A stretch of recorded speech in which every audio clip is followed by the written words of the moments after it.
Hi, this is Trade Passing, okay? And today, this is my first video. I'm going to be reviewing 20 Blu-ray movies that I bought at Best Buy. It was a sale, $7.99 in the bin, and I kind of went nuts and I bought 20 videos. There also were some that were a little bit more than that, but I didn't spend any more than 15 bucks. But, my Blu-ray collection is not that great, so I decided to upgrade, and get more movies. And in a couple of weeks coming up, I'm going to start collecting more Blu-ray movies. Okay, now I'll start with the first 10. I'll make this a two-part video. This will be the first part. And we'll start off with the first movie I bought, which is Superbad. This is a comedy classic with Jonah Hill, Michael Cera, Seth Rogen, and Bill Hader. I remember seeing this in the movie theater and cracking up. This movie is hysterical. And also, I think this is Emma Stone's first movie that she was in, I believe. I don't know if I look up on the IMDb and see it, but I think that was the first time I noticed her in the movie, and she was gorgeous in this movie. And of course, she's going to be a big star. Now, the next movie I bought at Best Buy was Heat. Now, this movie is Al Pacino, Val Kilmer, and Robert De Niro. I've seen this movie years ago, and this movie is by Michael Mann, the creator of Miami Vice. So this movie had shootouts.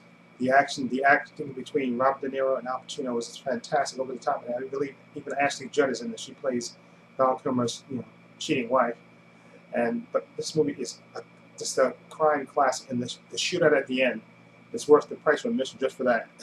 Okay, so I had to get this, and this one was not $7.99. This one was, I believe it was $14.99, but it's well worth it. And I had it on VHS, but Blu-ray is one disc. I think the VHS was 2 VHS. Now the next movie I have is called Cruel Intentions. This is a movie, I believe, from the 90s, and Michelle Gellar's in this with Reese Witherspoon is right here, and her husband Ryan Phillippe, who at the time, this is the movie where they first met. But this movie is a classic. Michelle Gellar, who will always be Buffy to me, is super bitchy in this. And also in this movie is this is the debut of Selma Blair. If you look on the back cover here, down at the bottom, you see her right there. And this has one of the greatest girl kisses ever put on film. But this movie it's fantastic. I loved it. Now the next movie this is an old movie. This is from the 80s, called The Last Starfighter. Okay, this is like one of these 80s movies with Lance Guest, the late Robert Preston, Music Man, and this girl back here, which her name is Catherine Mary Stewart, who had a big kind of crush on her. So that's good. And the next movie is Event Horizon. This is a science fiction movie. Sam Neill and Lawrence Fishburne, basically about a crew that has to go try to find a missing spaceship. And I remember seeing this movie on cable, and it totally freaked me out. And I gotta watch it again because it's been a while since I watched it. But I remember it being very scary and very freaky. I think has a lot of blood and gore in it, but I think it was very good. But I'll put that to the side. And the next movie is a classic in the 80s, with Kurt Russell, directed by John Carpenter, The Thing. Okay, and I remember seeing this in the movie theater, and I remember it freaking me out. There's a part of this movie where you see where the doctor's performing CPR on one of the guys that'll totally creep you out. This movie is basically, there's a reason never to go to Alaska. If you see this movie, you'll never want to go to Alaska again.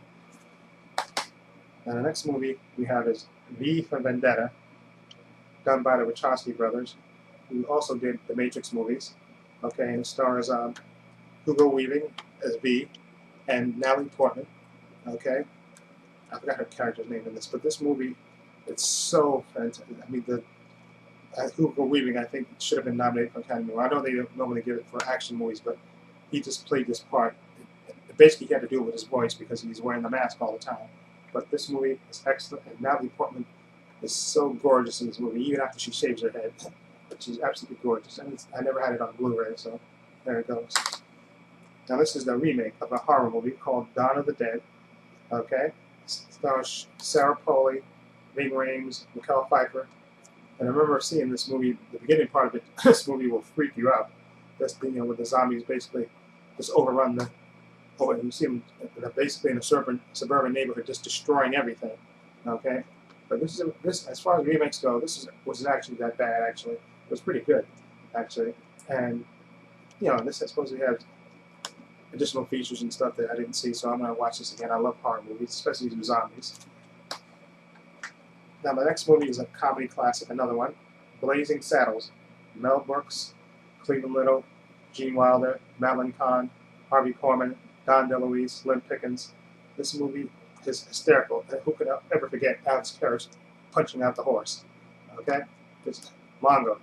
This movie is a comedy classic. Okay? And this movie was actually written by, if you look on the back of the cover here, it says actually co-written by Richard Pryor, and I believe he was supposed to star in this movie, but for some reason, I don't know the reason why, he never did. Maybe he was making a movie at the time, but I know I read that he was supposed to actually be the cowboy, the Cleveland Little part, but for some reason he didn't do it. Okay. Now the next movie is one of these teen raunchy comedies called Sex Drive. This is supposed to be the unrated version. With all the special features, it has the unrated version and the regular version that was released in the theaters.